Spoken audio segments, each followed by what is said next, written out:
Selamat datang di Indonesia Makin Cakap Digital. Langsung dari 34 provinsi, 514 kabupaten kota. Mengikuti lebih dari 500.000 talenta digital. Inilah Indonesia Makin Cakap Digital.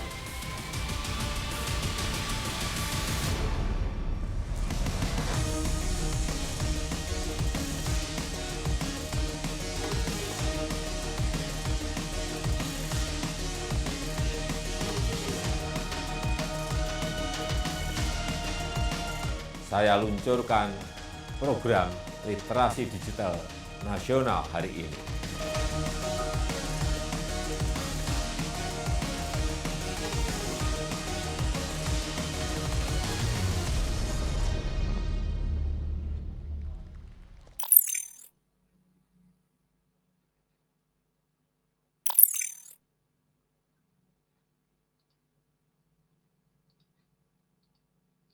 Salam literasi, Indonesia Makin Cakap Digital. Para hadirin peserta webinar, izinkan saya membuka acara pada siang hari ini dengan sebuah pantun dalam bahasa Indonesia. Bagaikan kembang melati yang dimakan, lihat alam sambil bersandar di kampung. Dengan senang hati saya ucapkan, salam hormat Kota Bandar Lampung. Assalamualaikum warahmatullahi wabarakatuh. Shalom, Om Swastiastu, Namo Buddhaya, Salam Kebajikan, Rahayu. Senang sekali rasanya kami dapat berjumpa kembali dengan Bapak, Ibu, dan hadirin sekalian dalam webinar Gerakan Nasional Literasi Digital tahun 2021, khususnya Regional Kota Bandar Lampung, Provinsi Lampung. Tepatnya pada hari ini, Sabtu 24 Juli 2021, bersama saya, Guntur Eka Saputra, selaku pembawa acara sekaligus moderator pada hari ini. Selamat siang, salam literasi, Indonesia Makin Cakap Digital. Bapak dan Ibu serta hadirin sekalian, kami juga selalu mengingatkan kepada Anda semua untuk selalu menerapkan protokol kesehatan, yaitu selalu mengenakan masker, mencuci tangan dengan air mengalir, dan atau menggunakan hand sanitizer, serta menjauhi kerumunan. Dan pastinya kita berdoa bersama kepada Tuhan Yang Maha Esa agar kita selalu diberikan kesehatan dan kebahagiaan, dan Indonesia bisa bangkit dan sehat dan keluar kembali dari pandemi ini. Amin ya robbal alamin.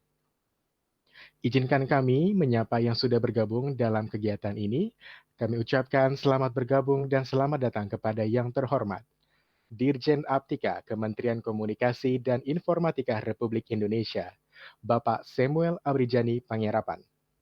Gubernur Provinsi Lampung, Bapak Insinyur Arinal Junaidi beserta jajaran, Wali Kota Bandar Lampung, Ibu Eva Dwiana beserta jajaran, para narasumber, psikolog klinis, Ibu Mas Fuhatur Rohma MC, dosen dan Youth Education Observer, Ibu Ninuk Wiliani SSI Mkom, pimpinan wilayah pemuda Muhammadiyah Lampung, Bapak Tahir Rahili MPD, Kepala IT Universitas Muhammadiyah Lampung, Bapak Ribut Julianto Eskom MTI, dan key opinion leader kita, dosen dan pengusaha Kasih Bahayertonik, Ibu Dini Valdiani, dan juga seluruh peserta webinar hari ini yang berbahagia. Selamat siang dan salam sehat selalu. Rekan-rekan semua di seluruh Indonesia, khususnya di Kota Bandar Lampung, semoga tetap semangat untuk mengikuti kegiatan webinar kali ini dari siang hingga sore nanti, yang dimana kegiatan webinar ini merupakan penyelenggaraan oleh Kementerian Komunikasi dan Informatika atau Kemenkominfo Republik Indonesia. Dan walaupun diadakan secara daring melalui platform Zoom, tetapi kita tetap semangat dan memberikan dampak positif tentunya. Dan untuk memulai acara ini, tak elok dan tak indah jika kita tak mulai dengan berdoa. Untuk itu, izinkan saya memimpin doa pada siang hari ini. Berdoa menurut agama dan kepercayaan masing-masing, dimulai.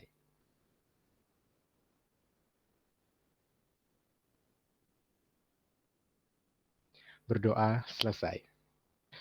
Acara selanjutnya, para hadirin sekalian, untuk menambah rasa cinta kita kepada tanah air, yaitu Indonesia, mari bersama-sama kita menyanyikan lagu kebangsaan Indonesia Raya. Hadirin dimohon bersikap hikmat.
Terima kasih.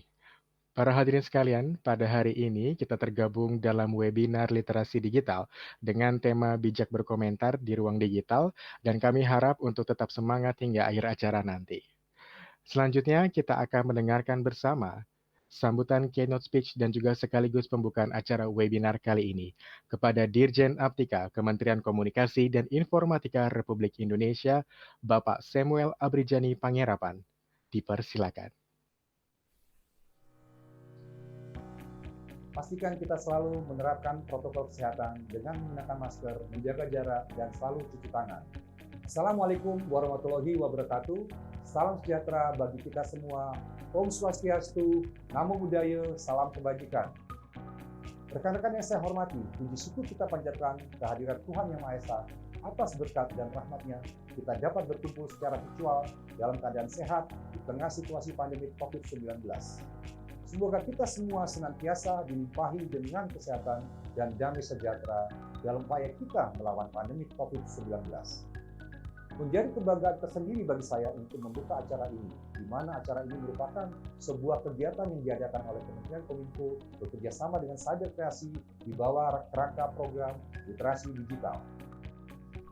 Sebagaimana yang telah kita ketahui bersama, kehadiran pandemi dan pesatnya perkembangan teknologi telah mengubah cara kita beraktivitas dan bekerja. Kehadiran teknologi sebagai bagian dari kehidupan masyarakat inilah yang semakin mempertegas bahwa kita sedang menghadapi era disrupsi teknologi. Untuk menghadapi hal tersebut, kita semua harus mempercepat kerjasama kita dalam mewujudkan agenda transformasi digital Indonesia. Rekan sekalian yang berbahagia, salah satu pilar penting dalam mendukung terwujudnya agenda transformasi digital adalah menciptakan masyarakat digital di mana kemampuan literasi digital masyarakat memegang peranan penting di dalamnya.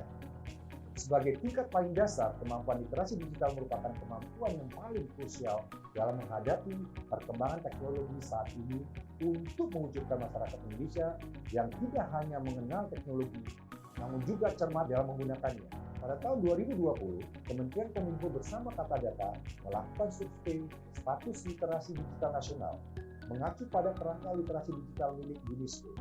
Kajian tersebut menunjukkan bahwa indeks literasi digital Indonesia ada pada angka 3,47 dari skala 1 sampai 4.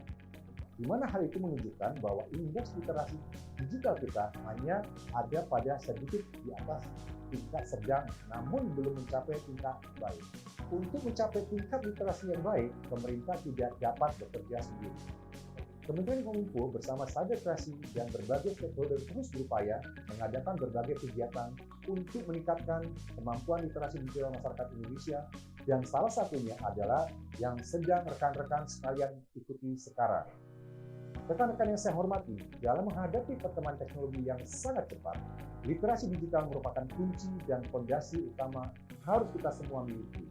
Pemerintah dalam hal ini, Kementerian Kominfo, bersama dengan Cyber Kreasi berkomitmen akan terus melakukan upaya meningkatkan literasi digital masyarakat lewat berbagai macam inisiatif kegiatan. Adanya berbagai inisiatif kegiatan literasi digital diharapkan dapat memfasilitasi dan semakin mendorong terwujudnya masyarakat digital Indonesia. Keadaan normal yang baru, baik sekarang maupun pasca pandemi, akan mempercepat proses digitalisasi di berbagai lini kehidupan kita. Maka dari itu, kita harus mempersiapkan SDM kita dengan keterampilan digital yang sesuai untuk menghadapi perubahan ini. Akhir kata, mari kita membawa perubahan positif untuk Indonesia yang lebih baik. Kita ciptakan inovasi-inovasi berkualitas dengan mengembangkan talenta dan memaksimalkan potensi masyarakat digital Indonesia. Bersama kita dapat melalui pandemi dengan menjadi lebih baik dari masa sebelumnya. Demikian sambutan yang dapat saya sampaikan. Selamat mengikuti kegiatan, tetap semangat, dan salam literasi digital. Wassalamualaikum warahmatullahi wabarakatuh. Om Santi Santi Santi Om.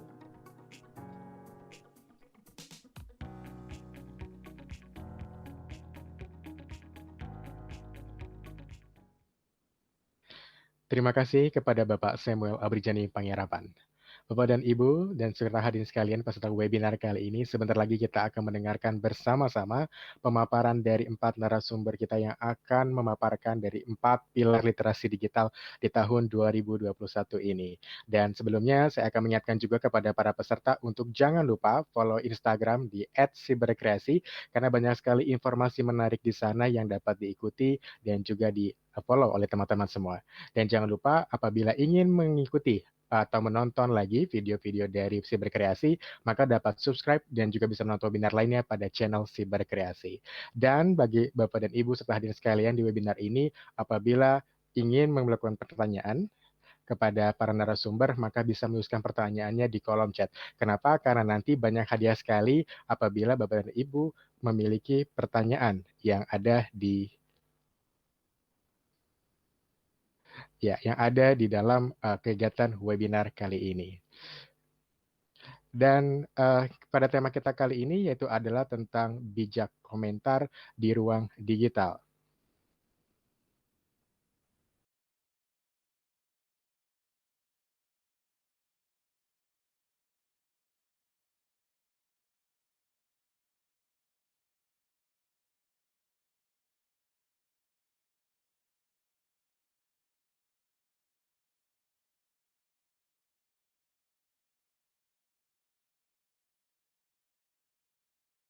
Ekspresi kita untuk bisa berada di dalam ruang digital tersebut.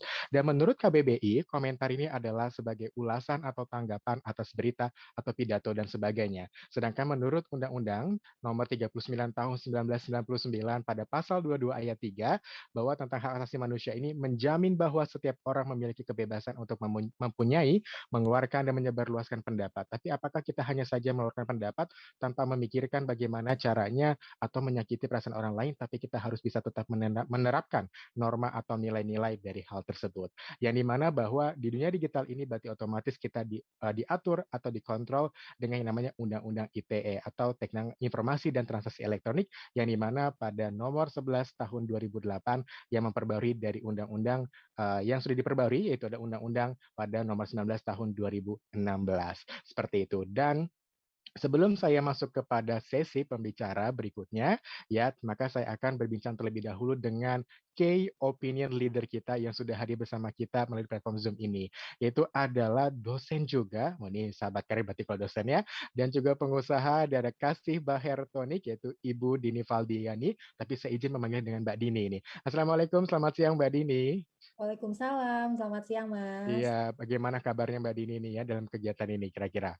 Baik, Alhamdulillah sehat, sehat. Harus sehat, sehat dan sehat ya, meningkatkan imun ini. Baik Mbak Dini. Baik Mbak Dini, tema kita ini sebenarnya menarik juga, bijak berkomentar di ruang digital. Apalagi ini saya sempat intip juga nih di Instagramnya Mbak Dini, ini selain pengusaha, tadi juga dosen gitu ya. Pasti banyak sekali sebenarnya komentar-komentar yang dilayangkan melalui sosial media atau media digital lainnya. Ya, tapi sebelum itu saya mau tanya dulu nih kepada Mbak Dini. Mbak Dini ini lebih sering dengan menggunakan media sosial atau media digital apa kira-kira dalam kehidupan sehari-hari menunjang pekerjaannya? Silakan Mbak Dini. Baik, terima kasih Mas Guntur. Assalamualaikum semuanya. Halo, nama saya Dini Valdiani. Mungkin yang pengen kenal saya bisa buka Instagram, ada @dinivaldiani. Tadi terkait dengan pertanyaan Mas Guntur, saya mungkin sesuai dengan usia saya sekarang banyaknya pakai Instagram. Facebook lah ya, masih suka buka. Twitter hanya untuk baca-baca berita mungkin ya, maksudnya perkembangan apa. Sama sekarang saya punya TikTok, tapi saya belum tahu cara menggunakannya, jadi saya cuman scroll karena ternyata yang dulunya saya anggap TikTok ini, aduh ini kayaknya untuk anak muda banget, ternyata informasi yang saya dapat dari TikTok banyak juga dan bagus gitu. Jadi kalau kita follow yang tepat, kayaknya infonya juga akan baik gitu. Gitu Mas. Oke, baik. Nah, ini menarik sekali ya. Jadi walaupun dalam tanda kutip Anda sebagai pengusaha, tapi juga harus sadar tentang digital ini. Apalagi ini komentar kadang juga tidak mengenakan hati, tapi ada juga yang memuji dengan produk-produk kita, gitu ya Iya. kira-kira Mbak Dini. Nah, satu lagi mungkin Mbak Dini nih, bijak berkomentar. Nah, sebagai pengusaha otomatis tandanya adalah pengguna juga gitu ya, tapi juga bukan hanya sebagai penonton, tapi juga sebagai pemain di dalam usaha produk kira-kira kira-kira begitu. Ini gimana caranya memaintain gitu ya, membalas gitu ya dengan menyapa baik kepada konsumen gitu, kira-kira seperti itu. Karena bisa jadi, aduh ini konsumennya gitu ya, yang menguras hati. Tadi sebenarnya adalah mungkin juga feedback baik untuk kita. Oh mungkin ini untuk improve kita supaya lebih baik. Gimana Mbak Dini kira-kira? Baik, terima kasih Mas Guntur. Jadi kalau saya gini, prinsip saya itu selalu ya dari dulu medsos itu jangan dipakai untuk baper gitu ya. Jadi lebih ke hiburan aja gitu, lebih ke sumber informasi. Apalagi saya kalau di jualan nggak terlalu parah Mas. Maksudnya customer saya baik-baik. Beneran ibu-ibu pembeli kasih hair tonic itu semuanya baik-baik. Kalau ada yang mengecewakan pun misalnya, Mbak tutup botolnya ini, mereka DM gitu. Jadi sangat sopan, nggak pernah berkomentar kasar ya di kolom chat gitu. Justru tekanan itu menurut saya datang dari follower saya di Instagram. Jadi kalau saya posting apapun yang sekiranya akan mengundang pro dan kontra, itu saya harus pikir berulang-ulang gitu karena berdasarkan pengalaman ketika saya posting apa yang agak aneh atau misalnya tidak terlalu biasa, pasti aja akan ada komentar-komentar dan itu kadang-kadang kalau misalnya saya pikirin terus bisa nyakitin gitu ya. Maksudnya bisa bikin jadi saya overthinking gitu. Tapi saya pikir gini, pertama mereka mungkin perhatian, intinya seperti itu. Yang kedua, kalau misalnya datang dari orang-orang yang saya kenal akan saya jawab semampu saya, sesopan saya gitu. Tapi kalau datang dari orang-orang yang tidak saya kenal, selama tidak terlalu apa ya, maksudnya kalau masih baik pasti saya bales. Tapi kalau yang sudah menyakiti atau yang nggak enak dibaca, itu udah pasti nggak saya bales. Bahkan komentar-komentar mereka pun kadang-kadang kalau misalnya nggak menyenangkan suka saya hapus gitu Mas. Saya bukan apa-apa karena saya merasa gini, ini kan akun saya gitu ya. Jadi sebenarnya kontrolnya di saya gitu. Saya boleh menjawab siapapun yang saya suka, saya boleh menghapus siapapun yang komentarnya tidak menyenangkan dan akan menimbulkan apa ya, jadi lebih ke pancingan untuk yang lain. Karena sering banget ketika misalnya ada satu komentar, nanti yang belain atau yang komenin malah follower saya gitu, jadi bukan sayanya sendiri. Nah, daripada memicu seperti itu, menurut saya kontrolnya di saya, jadi lebih baik ucapan-ucapan atau kata-kata yang menurut saya kayaknya akan menyinggung atau membahayakan itu udah saya hapus gitu. Begitu sih Mas. Baik, terima kasih Mbak Dini. Nah, ini pembelajaran juga gitu ya. Jadi gimana caranya, gimana pun kita bisa berdampak positif sebenarnya itu kata kuncinya ya, Mbak Dini ya. Iya, Karena kalau bukan dari kita, diri sendiri siapa lagi gitu. Oke, baik. betul sekali Ya, Mbak gitu. Dini nanti kita berbincang lagi Siap, siap, karena siap. ya terima kasih Mbak Dini sebersamaannya dari kita ya. Dan juga nanti pasti di akhir kita akan berbincang lagi. Terima kasih Mbak Dini. Sama-sama Mas Guntur. Baik, para peserta webinar, tadi kita sudah berbincang dengan key opinion leader kita, tapi seterusnya ya nanti kita berbincang kembali dan selanjutnya kita akan masuk ke sesi pemaparan dari 4 narasumber kita ya, yang luar biasa pasti pada pakarnya yang akan menceritakan dan juga memberikan ilmu yang bermanfaat untuk kita semua.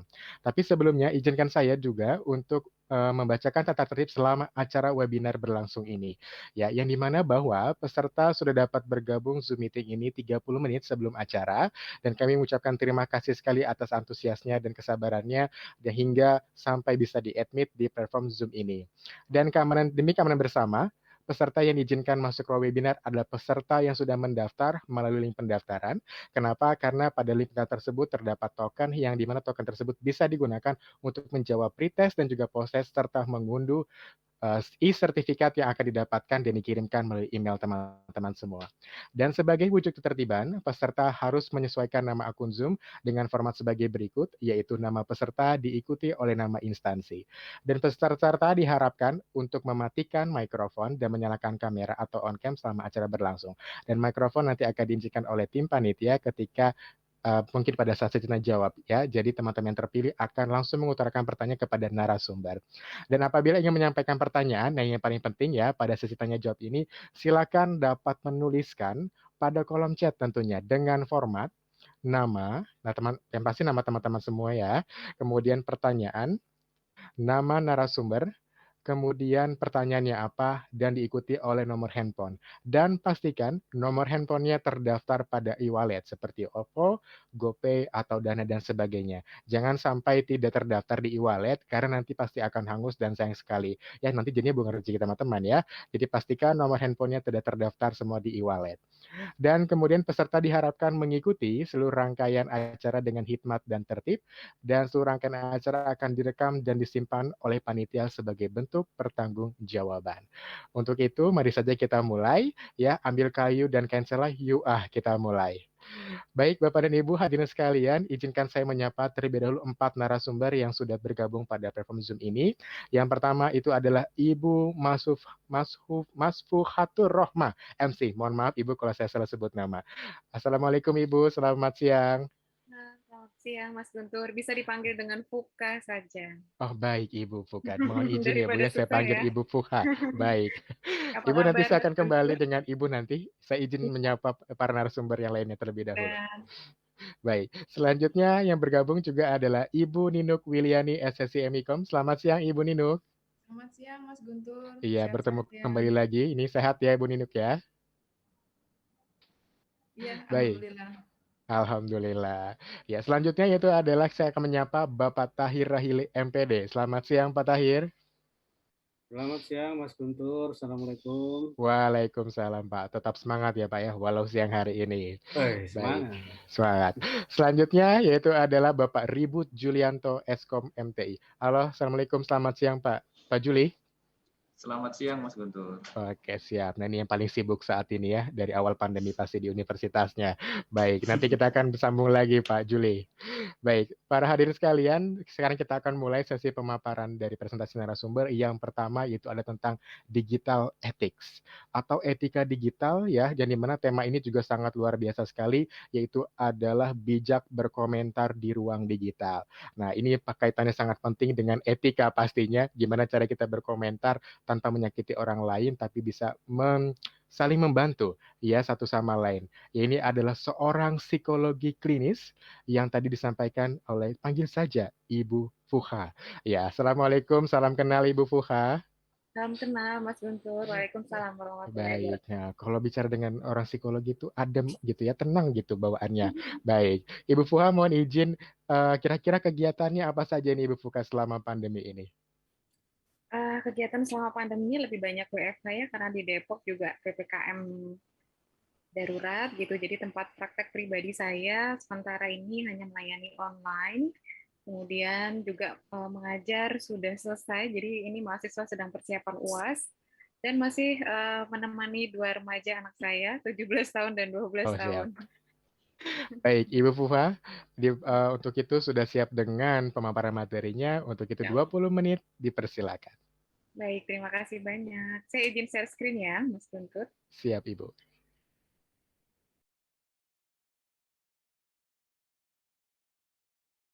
Apakah sudah terlihat? Siap, sudah. Mohon maaf kalau ada suara petir ya, di rumah saya petirnya agak kencang. Baik. Ya. Assalamualaikum warahmatullahi wabarakatuh. Salam sejahtera. Terima kasih banyak. Hari ini diizinkan untuk menjadi salah satu narasumber. Terima kasih banyak untuk Pak Samuel dan jajarannya, kemudian para panitia dan juga para narasumber yang lain. Ada beberapa narasumber, mohon maaf sebentar, saya izin ya. Yaitu ada Ibu Ninu Wiliani, Eskom, dosen dan Youth Education Observer, kemudian ada Pak Tahir Rahli, ya, MPD, Pimpinan Wilayah Pemuda Muhammadiyah Lampung, kemudian juga ada Pak Ribu Julianto Eskom, MTI, Kepala IT Universitas Muhammadiyah Lampung, serta ada Key Opinion Leader, tadi Ibu Dini Valdiani, serta seluruh peserta yang hadir hari ini. Selamat menyimak materi yang saya berikan. Nanti kalau misalnya ada pertanyaan, boleh sambil disampaikan lewat chat ya. Baik, saya izin share screen lagi sebentar.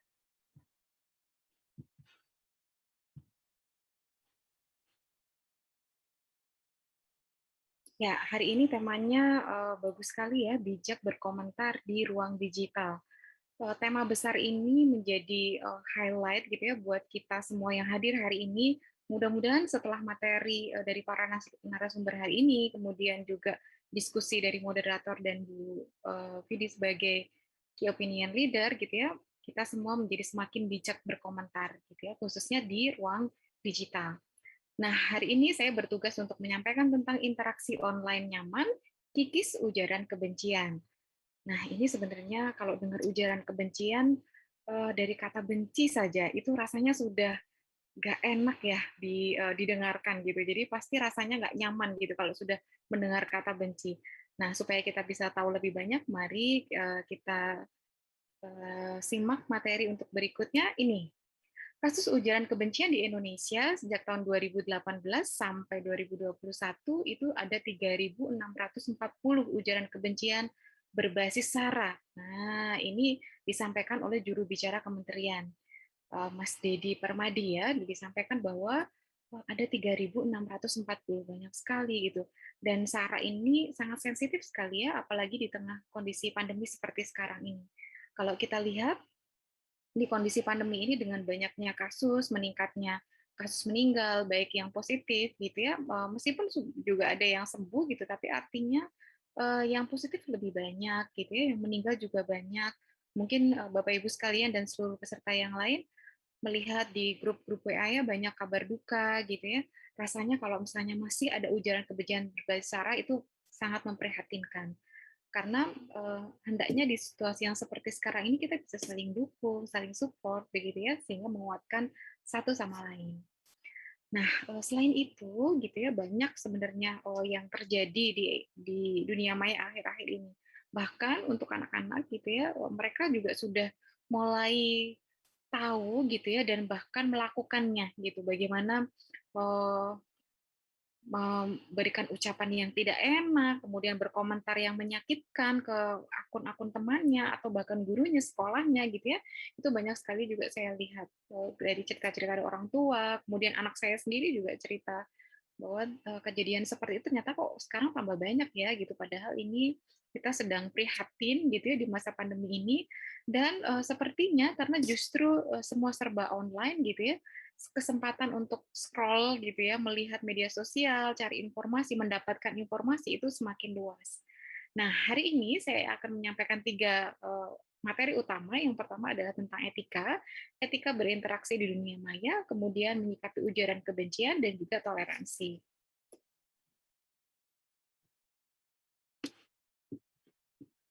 Nah, apa sih sebenarnya etika gitu ya? Kalau etika berinteraksi di dunia maya, tentunya kita perlu memperhatikan 2 hal, yaitu yang pertama etika dan etiket berinternet, gitu ya. Ketika kita berinteraksi gitu, berarti kita berhubungan dengan orang lain. Bagaimana kita berkomunikasi, kemudian kita menjalin silaturahim gitu ya kalau bagi yang muslim, kemudian kita bekerja sama gitu ya dengan berinteraksi tadi. Nah, Bertrand dari tahun 2014 mendefinisikan bahwa etika sebagai sistem nilai atau norma moral yang menjadi pegangan bagi seseorang atau sekelompok orang dalam mengatur tingkah lakunya. Nah, di sini dikatakan bahwa tujuannya adalah untuk mengatur tingkah lakunya. Tentunya ini menjadi salah satu aspek juga di dalam ilmu psikologi gitu ya, behavior, yang memang kami para psikolog klinis mendalami hal ini. Kemudian etika berlaku meskipun individu sedang sendirian. Jadi berbeda dengan etiket ya. Etika ini berlaku meskipun individu sedang sendirian dan biasanya ada panduan tertulisnya. Misalnya kalau kami ada yang namanya kode etik profesi psikologi, gitu ya. Terus kemudian ada kode etik jurnalistik dan lain-lain. Gitu. Nah, kemudian etiket ini adalah suatu tata cara individu berinteraksi dengan individu lain atau dalam masyarakat. Nah, ini menurut Pratama tahun 2014. Dan etiket ini berlaku jika individu berinteraksi atau berkomunikasi dengan orang lain. Selain itu, etika ini biasanya lebih bersifat tidak tertulis, artinya konvensi. Jadi pada umumnya orang sudah paham gitu ya, dan ini menjadi tatanan umum gitu yang disadari bersama meskipun tidak bersifat tertulis gitu. Contoh misalnya tadi Mas Guntur, kemudian Bu Vina gitu ya tadi menyampaikan salam gitu ya ketika saling sapa. Begitu juga dengan saya dan juga para narasumber yang lain. Nah, itu sebagai sesuatu yang memang kita sudah pahami bahwa etiket kita berinteraksi dengan orang lain biasanya adalah mengucapkan salam gitu ya. Nah, kemudian apa saja sih yang perlu kita perhatikan ketika kita berinternet gitu ya sebagai etika dan etiketnya? Yang pertama, hindari atau jangan menggunakan huruf besar atau kapital. Kemudian yang kedua, apabila mengutip dari internet, kutiplah seperlunya dan biasanya akan lebih baik jika ada disebutkan ya sumbernya dari mana gitu. tokohnya siapa, tahunnya berapa, misalnya gitu. Kemudian memperlakukan email sebagai pesan pribadi, artinya menggunakan itu sebagai sesuatu yang private, bisa juga untuk banyak orang, namun memang disesuaikan dengan tujuan dari pengiriman email ataupun balasan yang dikirimkan dari email yang sifatnya klasikal dengan banyak orang, gitu ya. Kemudian berhati-hati dalam melanjutkan email ke orang lain. Nah, ini eh, sangat riskan sekali gitu ya di masa pandemi ini, misalnya salah kirim. Kalau datanya tidak terlalu penting atau tidak bersifat rahasia, itu mungkin nggak terlalu bermasalah gitu ya. Tetapi contoh bagi kami sendiri, para psikolog klinis, seringkali data-data bersifat rahasia terkait dengan privasi klien atau pasien, kalau pas saya praktek di rumah sakit. Jadi sangat hati-hati gitu, harus cek ulang, teliti lagi gitu. Perhatikan apakah memang sudah benar gitu ya pesan itu untuk siapa atau diteruskan untuk siapa gitu. Kemudian biasakan menggunakan format plain text dan jangan sembarangan menggunakan HTML. Nah, ini juga penting ya diperhatikan sebagai etika berinternet. Kemudian yang keenam, jangan kirim file berukuran besar melalui attachment tanpa izin terlebih dahulu dari penerima pesan. Nah, ini juga penting ya. Kadang-kadang kita lupa gitu ya, pokoknya kirim aja gitu. Tapi kita nggak konfirmasi dulu. Beberapa waktu lalu saya izin share pengalaman saya pribadi bahwa saya sempat tidak bisa menerima email gitu karena email saya penuh gitu. Sayanya yang kurang rajin gitu ya menghapus email-email yang tidak penting. Nah, dari situ saya jadi belajar. Oh iya ya gitu. Ada email-email penting yang harusnya saya terima malah nggak bisa. Sedangkan email-email yang sifatnya itu sudah tidak diperlukan gitu, harusnya saya hapus secara berkala. Nah, itu juga bisa menjadi salah satu cara yang bisa dilakukan gitu ya, untuk mengantisipasi kalau ada yang mau kirim gitu ya, dan kita sudah diminta izin, kita bisa membantu yang mengirim ini dengan menyediakan kuota gitu ya, yang sesuai dengan kebutuhan pengiriman tadi. Kemudian etiket berinternet. Yang pertama, menulis email dengan ejaan yang benar dan kalimat yang sopan. Tentunya saya rasa di negara manapun ini sama ya, gitu. Kemudian yang kedua, tidak menggunakan huruf kapital semua, karena kecenderungannya biasanya itu lebih ke bersifat seruan gitu. Kecuali misalnya ini saya juga in case pernah ada pesan gitu ya, beliau ini handphonenya error gitu. Kemudian karena error tidak bisa mengembalikan mode caps lock gitu ya, sehingga pesannya itu hurufnya besar semua. Tapi beliau menyampaikan gitu, maaf ya ini tulisannya huruf besar semua soalnya HP lagi error gitu. Nah, jika demikian itu tidak apa-apa gitu ya, artinya diberikan penjelasan gitu, tidak bermaksud marah, seruan atau yang lain-lain. Kemudian yang ketiga, membiasakan menulis subjek email untuk mempermudah penerimaan pesan. Nah, ini penting sekali gitu ya. Saya bersama suami juga membiasakan ini untuk anak-anak karena mereka sudah terbiasa mengirimkan tugas gitu ya dengan email masing-masing. Dan anak-anak perlu diajarkan gitu ya, subjek itu apa sih gitu. Saya sempat ditanya juga, "Mama, subjeknya apa?" gitu. Saya jelaskan dulu baru saya berikan contoh. Oh, kalau ini yang mau dikirim subjeknya yang bagus ini gitu atau ini. Nah, boleh juga memberikan pilihan gitu ya. Kemudian kita juga membiasakan diri gitu. Biasanya ada konfirmasi sebelum email itu terkirim ketika kita tidak menuliskan subjek. Tulislah itu supaya orang juga mudah search-nya. Nah, terkait dengan dokumen dari kantor atau keperluan yang sifatnya dengan orang banyak, pada baiknya juga subjek ini diberikan ketentuan khusus. Misalnya, mohon mengisi subjek dengan kata bla bla bla, misalnya gitu. Sehingga ketika di-sort gitu ya, dicari, difilter mana sesuai dengan kebutuhan kita itu lebih cepat. Kemudian yang keempat, menggunakan BCC, blind carbon copy, bukan CC, untuk menghindari tersebarnya email milik orang lain. Nah, ini juga bagus ya sebagai tips. Kemudian yang kelima, tidak mengirim email berupa spam, surat berantai, surat promosi, dan surat lainnya yang tidak berhubungan dengan mailing list. Ini juga bagus ya sebagai etiket dalam berinternet. Kemudian yang keenam, menghargai hak cipta orang lain. Ini sangat penting sekali karena ini juga bisa berakibat ke ranah hukum gitu ya kalau misalnya dilanggar. Kemudian yang ketujuh, menghargai privasi orang lain. Nah, ini tentunya juga sifatnya kasuistik ya, artinya satu orang dengan orang yang lain privasinya tidak sama gitu. Meskipun mungkin punya profesi yang sama gitu ya, karena bisa jadi ada latar belakang lain yang mempengaruhi hal tersebut. Kemudian yang kedelapan, jangan menggunakan kata-kata jorok dan vulgar. Nah, ini penting sekali. Kita semua gitu ya, mau usia berapapun, termasuk juga mengajarkan kepada anak-anak gitu ya, penting sekali membiasakan hal ini. Nah, kemudian ini 10 netiquette interaksi dunia maya, artinya etiket dalam menggunakan internet menurut saya berkreasi. Ini dikutip dari postingan tahun 2018 di Facebook yang masuk di buku Etika Media Digital gitu ya. Kemudian yang pertama, ingatlah keberadaan orang lain. Nah, kadang-kadang kita suka lupa gitu di dunia maya kayaknya kita nggak ngobrol secara langsung tatap muka gitu ya.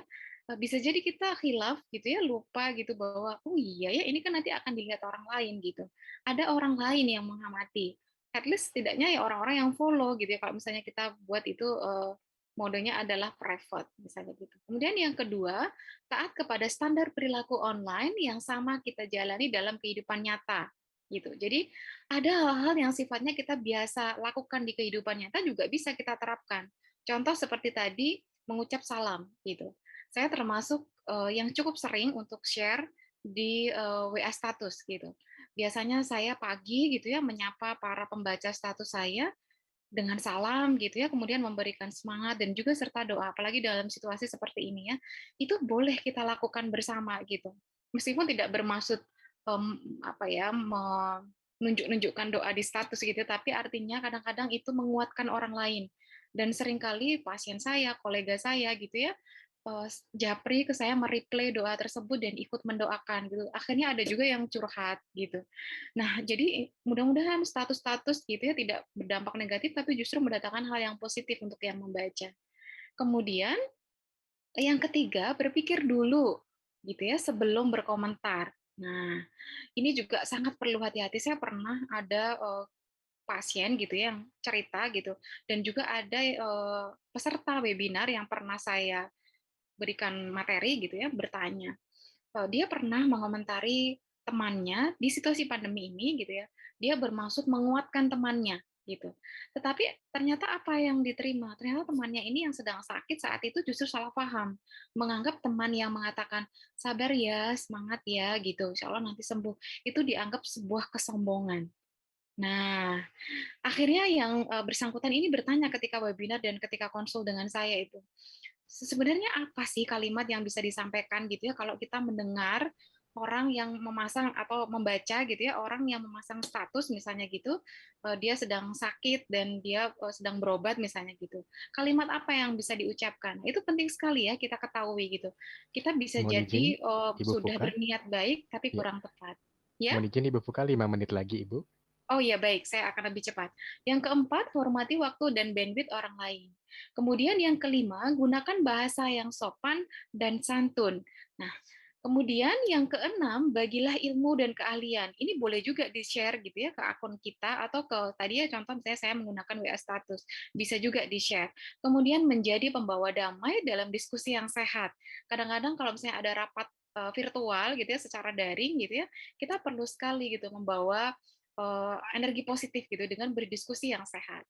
Dan yang kedelapan, hormati privasi orang lain. Nah, ini caranya macam-macam ya. Nanti kita bisa diskusi atau bertanya lebih dalam mengenai hal ini. Kemudian yang kesembilan, jangan menyalahgunakan kekuasaan. Nah, ini terutama bagi yang memiliki posisi-posisi tertentu. Kemudian yang ke-10, ini juga bagian dari forgiveness terapi gitu ya dalam psikologi klinis, maafkan jika orang lain membuat kesalahan supaya kita nggak sakit karena kita marah terus gitu ya atau kita sulit memaafkan orang lain. Nah, ini secara toleransi gitu ya, bagaimana, apa yang kita bisa lakukan. Yang pertama adalah pahami dulu apa yang dibutuhkan orang-orang di sekitar kita. Kemudian yang kedua, oh ya sebentar, pahami juga kebutuhan kita gitu. Jadi bukan hanya orang lain tapi juga diri kita. Yang kedua adalah berganti, artinya membiasakan untuk berganti memposisikan diri kita pada orang lain sehingga kita lebih empati. Kemudian ada perbedaan kemampuan gitu ya, yang kita harus tahu gitu, yang kita harus pahami, perbedaan kebutuhan gitu ya. Dan harapannya toleransi membantu kita untuk mengendalikan diri saat berkomentar di dunia digital. Kemudian ada perbedaan latar belakang gitu ya, kita juga harus amati gitu. Contoh tadi Sarah ya, itu juga penting sekali kita perhatikan. Perbedaan privasi juga tadi sudah sempat saya sebutkan, sehingga harapannya toleransi akan meningkatkan kesadaran penggunaan digital dengan lebih bijaksana. Nah, kenapa ini penting? Ini saya izin menyampaikan bahwa yang satu, beresiko konflik. Dan yang kedua, ini yang sering kami tangani gitu ya sebagai psikolog klinis, dapat mengakibatkan masalah maupun gangguan psikologis, antara lain stres, kecemasan, depresi, dan juga gangguan trauma pasca stres. Dan yang berikutnya adalah dapat mengakibatkan kerugian, baik profesi maupun bagi bisnis atau urusan atau aspek kehidupan yang lainnya. Gitu. Kemudian cara menyikapinya bagaimana? Mohon maaf, ini ada kesalahan ketik nomor gitu ya. Yang pertama adalah digital detox, gitu ya. Kemudian yang kedua aktivasi perilaku baru, gitu. Ini juga penting sekali. Kita perlu melakukan break gitu ya untuk digital detox, nggak menggunakan gadget dan media sosial. Kemudian kita juga perlu mencari aktivitas yang baru, yang menyenangkan, bermanfaat dan bernilai dalam kehidupan Anda, gitu. Nah, berikutnya kita perlu fokus pada kenyamanan diri dan memperbanyak informasi positif. Bukan hanya menerima gitu ya, tetapi juga membagikan informasi-informasi yang sifatnya positif gitu. Oleh karena itu, mari lebih bijaksana berkomentar di dunia digital. Yang pertama pahami, yang kedua cari data bukti dan hindari gitu ya jika itu beresiko atau berbahaya serta merugikan. Kemudian yang keempat, bijak berkomentar. Jika positif dan mendatangkan manfaat, maka akan lebih bijak berkomentar. Terima kasih, rasanya itu dulu materi dari saya. Mohon maaf apabila ada yang kurang berkenan. Wassalamualaikum warahmatullahi wabarakatuh. Saya lanjutkan ke Mas Guntur. Waalaikumsalam warahmatullahi wabarakatuh. Ya, terima kasih Ibu Fukah materinya ini. Saya terhibur sekali sebenarnya, ya, dan juga ini manfaat juga buat saya tentang bijak dalam berkomentar. Kira-kira seperti itu. Nah, Bu Fukah tadi disampaikan juga, ini saya tertarik adalah bahwa berpikir lebih dahulu sebelum berkomentar. Nah, sebenarnya ini mungkin juga ada kesempatan dalam berkomentar. Jadi seperti misalkan orang posting gitu ya, lagi menggunakan Instagram contoh, Instastory atau posting post-post tertentu, yang mungkin dalam captionnya itu adalah untuk menggiring suatu opini tertentu. Nah, akhirnya kita tertarik untuk bisa berkomentar di sana, mungkin tanpa disadari mungkin ada kata-kata yang tidak berkenan gitu di dalam komentar tersebut. Nah, ini sebenarnya kira-kira apa yang harus kita lebih dulu di benak kita supaya kita memang benar-benar berpikir dulu sehingga bijak dalam berkomentar. Singkat saja silakan Bu Fuka. Ya, sebenarnya kita yang tadi saya sempat highlight juga ya, bahwa kalau itu mendatangkan manfaat yang baik gitu ya, berdampak positif terhadap orang lain, maka boleh kita berkomentar. Tapi kalau kita ragu, kemudian kita nggak yakin gitu ya dengan kalimat yang akan kita sampaikan, lebih baik tahan diri gitu, daripada nanti justru menimbulkan perasaan atau image atau pemikiran yang negatif dari orang yang membacanya. Itu sebenarnya yang lebih mudah sih sebagai tips untuk berpikir terlebih dahulu gitu. Baik, luar biasa. Sebenarnya sharing sebelum sharing ya. Kira-kira begitu juga. Betul, betul. Baik, terima kasih Bu Fuka. Nanti kita Sama-sama, akan Mas berbincang Guntur. kembali diskusi pada sesi Ya, tanya jawab. Ya, untuk siap. itu bagi teman-teman yang sudah tidak sabar bertanya kepada Ibu Fuka, saya juga sudah melihat di kolom chat sudah banyak sekali yang sudah tidak sabar bertanya Ibu Fuka, tapi nanti tim kami yang akan memilah kira-kira siapa yang beruntung dan paling menarik untuk bisa langsung bertanya kepada Bu Fuka dan juga berhak mendapatkan voucher Imani tentunya. Dan selanjutnya kita akan masuk ke pembicara berikutnya, yaitu adalah tentang digital safety yang akan dibawakan itu adalah dosen dan Yacht Education Observer yang merupakan dosen sistem dan teknologi informasi di Institut Teknologi dan Bisnis Bank Rakyat Indonesia, yaitu Ibu Ninuk Wiliani SSI MKOM. Baik, halo selamat siang Ibu Ninuk. Selamat siang, Mas Guntur. Ketemu Wah, ini lagi. masih semangat terus ya Bu Ninuk, sehat ya Bu? Insya Allah, insya Allah. Baik, nah Bu Ninuk ini temanya juga sudah luar biasa sekali, yaitu adalah bijak berkomentar di ruang digital. Karena tanpa disadari di ruang digital ini kita 24 jam Bu, hampir tidak ada border kurang lebih, tidak ada batasan. Tapi gimana sebenarnya berhubungan dengan digital safety ini ya, kira-kira seperti itu. Kenapa? Karena bisa jadi ada timbul-timbul ketika ada suatu komen tidak berkenan, malah paling buruknya adalah dihack dalam tanda kutip seperti itu. Nah, kita kenali fitur-fitur tersebut. Untuk itu, dipersilakan 2 menit ke depan, Ibu Nino Wiliani. Terima kasih, Mas Guntur.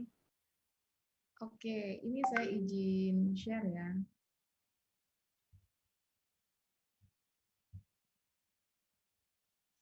Oke. Oke, sebelumnya saya terima kasih atas kesempatan yang diberikan oleh saya untuk Sabtu siang ini ya. Semoga kita semua selalu sehat dan selalu sehat. Saya ingin menyapa dulu kepada narasumber yang lain. Tadi Ibu Fuka materinya keren banget, berkaitan sih dengan yang saya sampaikan, dengan Bapak Tahir dan Bapak Ribut dengan key opinion leader kita Mas Tommy ya, moderator debat capres. Apa itu namanya, hari ini kita berjumpa di Bandar Lampung tanggal 24 Juli 2021. Saya kebagian di pilar digital safety. Jadi kalau tadi Bu Fuka itu menyampaikan tentang bagaimana beretikanya kita berkomentar di ruang digital, di sini saya ingin menyampaikan pagernya berkomentar di ruang digital. Izinkan saya memperkenalkan diri. Saya Ninuk Wiliani, panggilannya Ninuk. Saya dosen dan peneliti dan penulis juga. Saya sebagai asesor juga dan reviewer di beberapa jurnal nasional. Dan ini adalah IG dan Facebook dan Gmail saya. Oke, pertama ini pagarnya dulu untuk materi kita hari ini. Yang pertama adalah Undang-Undang ITE tentang kebebasan berpendapat di dunia digital. Dan yang kedua adalah saya ingin menjabarkan beberapa sanksi bagi yang melanggar Undang-Undang ITE ini. Dan yang ketiga, tadi ada beberapa sudah disampaikan oleh Bu Fuka, tips berpendapat sesuai dengan peraturan yang berlaku. Dan sosial media dalam hal ini secara tidak langsung memberikan kebebasan kepada masyarakat untuk bebas berpendapat. Namun, di sisi lain, ada ancaman nih bagi pengguna karena terdapat aturan dalam Undang-Undang ITE yang dianggap mengintai serta membatasi kebebasan berpendapat tersebut.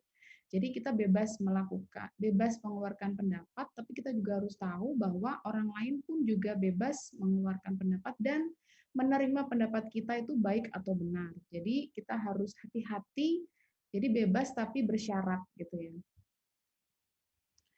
Dan di sini saya ingin menyampaikan bahwa Undang-Undang ITE yang digunakan sekarang itu adalah Undang-Undang Nomor 19 Tahun 2016. Tadinya perubahan yang awalnya itu adalah Undang-Undang Nomor 11 Tahun 2008, kemudian diperbarui tahun 2016. Nah, kurang lebih seperti ini nih. Sometimes kadang-kadang kita nggak tahu nih apa sih seperti apa salinan dari undang-undang kita yang melindungi kita. Karena kita tuh kan nggak bisa lepas dari gadget ya. Di belakang slide saya sudah saya berikan PDF-nya kalau teman-teman bisa unduh untuk dibaca-baca. Nah, di sini materi-materi Undang-Undang ITE itu, dalamnya itu mengatur beberapa hal tentang pengakuan informasi dan atau dokumen elektronik sebagai alat bukti hukum yang sah. Jadi sekarang itu kalau misalnya kita punya masalah atau punya kasus, itu bisa menggunakan informasi dari dokumen elektronik itu dijadikan sebuah bukti. Dan juga pengakuan atas tanda tangan elektronik. Karena sekarang musim pandemi juga yang tidak memungkinkan orang bertemu, jadi sehingga tanda tangan atau sign atau pengesahan itu bisa dilakukan dengan cara elektronik. Dan juga seperti ini nih, kegiatan ini terdapat sertifikat secara elektronik dan juga penyelenggaraan pelatihan sehingga bisa mengeluarkan sertifikasi secara elektronik itu juga sudah diakui dalam Undang-Undang ITE. Dan juga adalah penyelenggaraan sistem elektronik, nama domain, dan hak kekayaan intelektual dan perlindungan hak pribadi. Dan juga yang paling penting adalah perbuatan yang dilarang serta ketentuan pidananya. Nah, tujuannya apa sih Undang-Undang ITE ini? Undang-Undang ITE itu adalah yang pertama meningkatkan efektivitas dan efisiensi pelayanan publik. Jadi bukan untuk membatasi kebebasan berekspresi, tapi lebih kepada untuk meningkatkan efektivitas dan efisiensi juga. Dan kedua adalah pengembangan, perdagangan, dan perekonomian nasional dalam rangka meningkatkan kesejahteraan masyarakat. Dan selanjutnya juga membuka kesempatan seluas-luasnya nih kepada setiap orang untuk memajukan pemikiran dan kemampuan di bidang penggunaan dan pemanfaatan IT seperti yang mungkin dan bertanggung jawab. Jadi sekarang kan tidak apa sih yang nggak berkenaan dengan komputer gitu ya. Dan ini undang-undang ini yaitu membatasi supaya kita lebih bertanggung jawab dan juga memberikan rasa aman, keadilan, dan kepastian hukum bagi semua pengguna dan penyelenggaraan teknologi informasi. Nah, konten digital yang bisa terjerat hukum itu seperti melanggar kesusilaan maksimal 6 tahun penjara. Perjudian itu maksimal 6 tahun penjara, konten permusuhan isu sara itu sama maksimal 6 tahun penjara, penghinaan dan penyemaran nama baik, pemerasan atau pengancaman dan merugikan konsumen itu pun juga berlaku maksimal 6 tahun penjara. Dan di sini ada tabel larangan undang-undang itu yang lebih jelas lagi, yaitu pasal 27 sampai pasal 35. Kurang lebih seperti ini nih, larangan mendistribusikan berita bohong, ancaman kekerasan, dan melakukan intersepsi atau penyadapan, larangan perubahan informasi elektronik, mengganggu sistem elektronik, larangan menyediakan atau memfasilitasi, dan pemalsuan dokumen elektronik dengan cara manipulasi, penciptaan, perubahan, penghilangan, dan pengusakan. Nah, ini yang rata-rata orang nggak aware nih dengan beberapa hal-hal yang terkait dengan pasal-pasal ini. Jadi share tapi tidak tahu ada pasal yang melindungi di balik share itu tersebut. Nah, hal-hal yang wajib dihindari yaitu meluapkan kebencian terhadap individu atau kelompok. Walaupun secara nggak sengaja, tadi sudah diceritakan Bu Fuka, niatnya itu untuk memberi semangat kesembuhan, tapi ternyata ada orang yang tidak terima.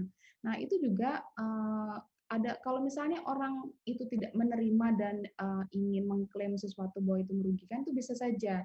Jadi makanya kita harus berhati-hati. Jadi betul tadi itu bertanya kepada orang yang ahli, gimana nih cara menyampaikan kalimat yang memberi dukungan, tapi yang untuk yang menerimanya itu sesuai dengan apa yang kita sampaikan. Juga pemerasan dan pengancaman, dan juga hal yang bersifat perjudian. Jadi sekarang kan hal yang bersifat perjudian itu kadang-kadang terselubung. Jadi seperti hal-hal yang tidak terlihat seperti perjudian, tapi dibelokkan itu juga termasuk terkena pasal dari Undang-Undang ITE. Dan ini juga penghinaan atau pencemaran nama baik, melanggar kesusilaan, menyebarkan kebencian atau permusuhan individu dan atau kelompok masyarakat tertentu berdasarkan sara, dan juga menyebarkan berita bohong dan menyesatkan yang mengakibatkan kerugian. Nah, di sini ada pasal-pasal yang melindungi dan rata-rata memang ada bentuk hukumannya yaitu penjara dan denda dalam bentuk uang.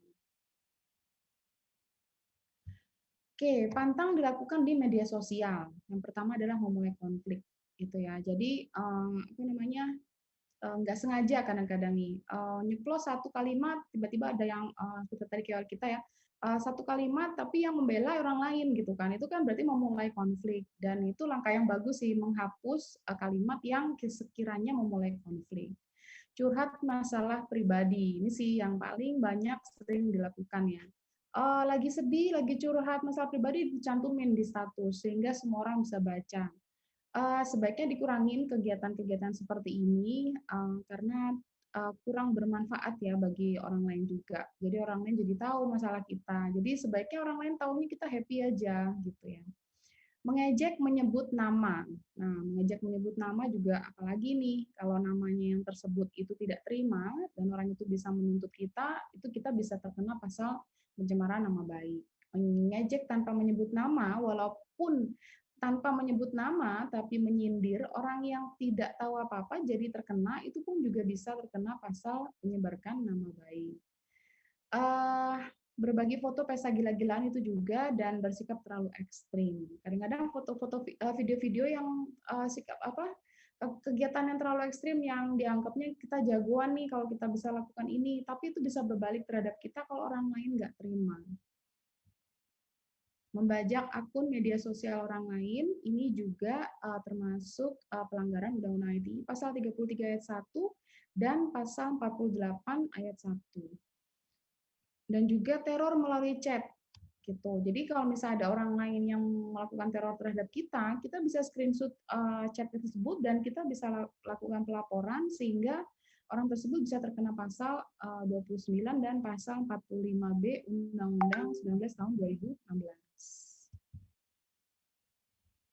Nah, dampak penerapan Undang-Undang IT ini. Nah, ternyata dari munculnya Undang-Undang IT ini mulai banyak nih orang-orang yang berani melaporkan. Dan di sini berdasarkan sumber tempo.com, kasus pidana pencemaran nama baik itu tetap pada posisi nama pertama. Jadi harap berhati-hati ya. Jadi kalau misalnya kita share sesuatu atau ingin kasih informasi sesuatu, harap berhati-hati dan kalau bisa temukan dulu sumbernya dari mana. Kemudian yang kedua adalah ujaran kebencian, melanggar kesusilaan sampai kepada pembajakan. Nah, di sini kelihatan nih kira-kira kasus apa nih yang paling banyak dilaporkan. Dan pelaporan undang-undang IT terbanyak adalah di 38% itu adalah pejabat publik. Jadi pejabat publik kan sekarang jadi sasaran empuk nih, yang Pak ini nggak bisa ini gitu kan. Kita bisa sih berkomentar gitu, tapi harap hati-hati. Kalau misalnya pejabat tersebut tidak terima, kemudian untuk balik kita, jadi kenanya ke kita sendiri. Jadi kasus digital per tahun ini makin meningkat ya, dari 2017 1.300, 2018 2.500, dan 2019 itu sekitar 3.005 kasus. Dan di sini kelihatan nih yang paling kecil yang melaporkan biasanya pengusaha. Mungkin pengusaha sibuk kali ya, jadi jarang untuk melaporkan pasal-pasal undang-undang IT ini. Dan yang orang awam ternyata menempati urutan kedua yaitu sebanyak 29% dan kalangan profesi sebanyak 27%. Dan di sini saya ingin mengutip kemarin nggak lama itu ada diskusi publik Undang-Undang ITE tentang penghinaan atau pencemaran nama baik menurut KUHP tanggal 19 Maret 2021. Jadi Prof. Bagirmanan itu mantan Ketua Mahkamah Agung ingin memberikan sebuah kesimpulan dari pertemuan kemarin. Yang pertama adalah secara eksplisit Undang-Undang ITE itu bertujuan mengatur bagaimana semestinya transaksi elektronik atau informasi elektronik dijalankan. Nah, tapi faktanya 50% ketentuan dalam undang-undang tersebut justru mengatur hal-hal yang sifatnya memaksa. Tentu saja kaitannya dengan hukum pidana. Nah, jadi antara hukumnya dengan norma-norma itu tidak berjalan konsisten, kata beliau. Dan yang kedua adalah undang-undang ini memuat sifat hukum yang berbeda secara mengatur dan memaksa, bahkan cenderung dominan bersifat linear. Akibatnya, aparat penegak hukum cenderung menerapkan aturan yang sifatnya memaksa. Dan yang ketiga adalah ketentuan-ketentuan dalam undang-undang IT sebagian terdapat dalam KUHP. Jadi Prof. Bagir ini ingin memperbaiki undang-undang ini, tapi masih digunakan, tapi kita masih menggunakan undang-undang tahun 2016 ini sampai ada perubahan. Nah, di sini beberapa tips bagaimana kita melakukan kebebasan berekspresi di dunia digital. Kita bisa menyampaikan pendapat, ide, opini, atau perasaan tanpa merasa takut, termasuk kritik ke pemerintah, tapi harus dengan bahasa yang sopan. Jika belum merasa pasti, hindari menyebutkan nama orang, institusi, atau lembaga yang bersangkutan. Jika perlu, sertakan data berupa dokumen atau foto untuk mendukung pendapat, ide, atau opini. Ingat, pendapat kita di internet dapat diakses banyak orang, maka kita harus siap nih dengan konsekuensinya. Sekali kita share, kita harus siap konsekuensi apa nih atas sharean kita. Nah, di sini ada studi kasus pelaporan Denny Laksono yang berpotensi mengganggu kebebasan di media sosial. Jadi dia protes bahwa yang dia sampaikan itu benar, tapi kok dianggap salah gitu ya. Jadi ini juga membawa